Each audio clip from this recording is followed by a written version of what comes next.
Have you seen this herb? It's Indian borage or Mexican mint.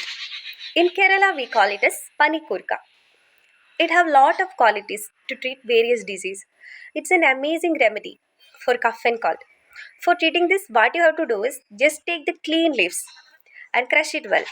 And this juice can given with honey in dose of 5 to 6 ml. For improving appetite and to treat indigestion, this juice can given with ginger. For headache, the paste of the leaves can applied over forehead.